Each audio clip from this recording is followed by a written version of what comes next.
MoneyLion community. We just heard from one of you who asked, why is Gen Z's financial experience so different from previous generations? A really great question. And here to talk about it today is wealth coach Lea Landaverde. Hi, thank you for having me. Lea, what an honor. You guys are gonna love what Lea has to say about being on your own financial timeline and getting creative with saving money. All things we need to hear. And don't forget to like and subscribe. We love reading your comments and hearing what stood out to you in these interviews with financial experts. Okay, Lea, first question. A lot of financial advice feels like it was written for people who graduated college in the 90s and bought houses for like $100K. So let's be real. How is Gen Z's money situation different today? It's a gig economy, right? What they say for Gen Zers versus like boomers and millennials, there was a little more financial stability. You would have a salary and that could actually afford you to buy a home, buy groceries, maintain a family. Well, now Gen Zers are still staying at home with their parents, not because they want to, it's because they can't financially afford the reality of our lives right now. Okay, but why is Gen Z's financial experience so different from previous generations? What changed? I personally feel like Gen Z have been going through a lot the last few years. We see it in those who are graduating, their struggle to find jobs in this current job market and economy. We see it because of the pandemic and how they had to study online and live this virtual life that a lot of us, millennials and boomers didn't really have to live a fully online life. Totally agree. And the pandemic really did shift so many things around in terms of our work culture and how we value time at home and time pursuing our passions. Everyone keeps saying, just save more, or something similar to Gen Z individuals who can't seem to get ahead.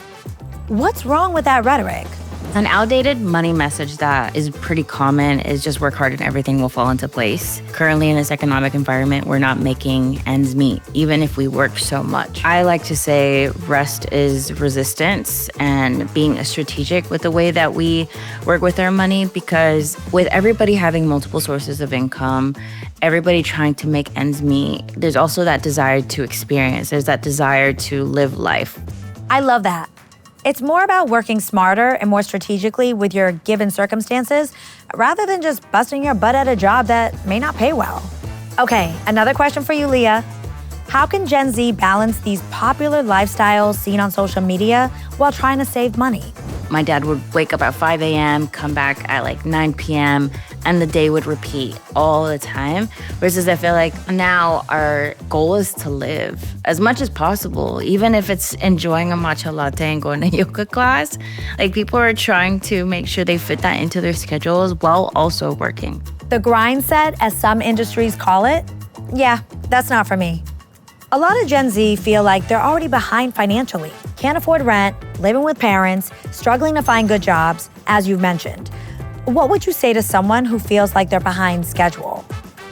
I'm a strong believer that you're not behind, you're just on a different timeline. We all have different experiences. Someone might have been born with financial knowledge through their families. There's other people who might not have that and they started at a different financial status, and that's okay. I love your perspective. What's one lesson from previous generations that Gen Z should definitely keep, even if everything else has changed?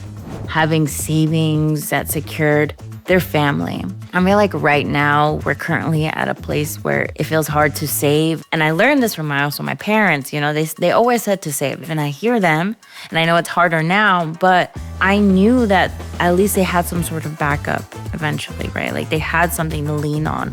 I think that's exactly right. We're all looking for safety and security in some form or another. What are some actionable ways Gen Z can save money today and boost their income? I'm starting to think about what extra things do I have in my house that I need to sell. So I remember doing yard sales as a kid, and now I'm at that point where I'm gonna do a yard sale myself. So, it's time to get creative. I love a good yard sale. Lea, this is such great advice. I love that these are things our viewers can start doing today too. This has been such a refreshing take on Gen Z finances. Any final thoughts for people watching? I think it's really important to lean on your people, lean on your culture, lean on resources to really advance the knowledge that you want to have towards your finances. Lea, thank you so much for being with us today. This has been incredibly helpful on so many levels. Thank you so much for having me. Lea Landaverde, everybody. Isn't she amazing? So smart and thoughtful. Let's recap her top tips from the interview. Tip number 1, your experience is not the same as previous generations. Truly. Tip number 2, your financial opportunities may look different than your parents. Indeed, they do.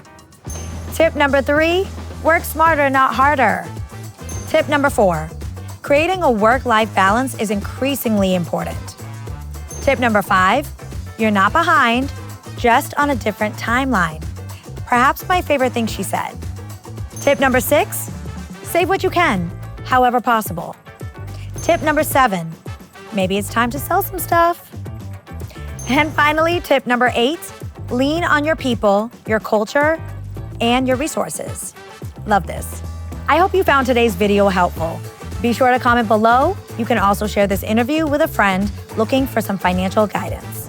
Hey friends, thanks for being with us today. Be sure to like and subscribe for more financial tips from top experts, mentors, celebrities, and influencers within our growing community. We have tons of exciting content to share with you on our channel. Turn on alerts so you never miss a beat. That's it for today. See you soon. Got a money question? Head to gobankingrates.com and ask away for a chance to win $500. Your question could be answered by a top financial expert.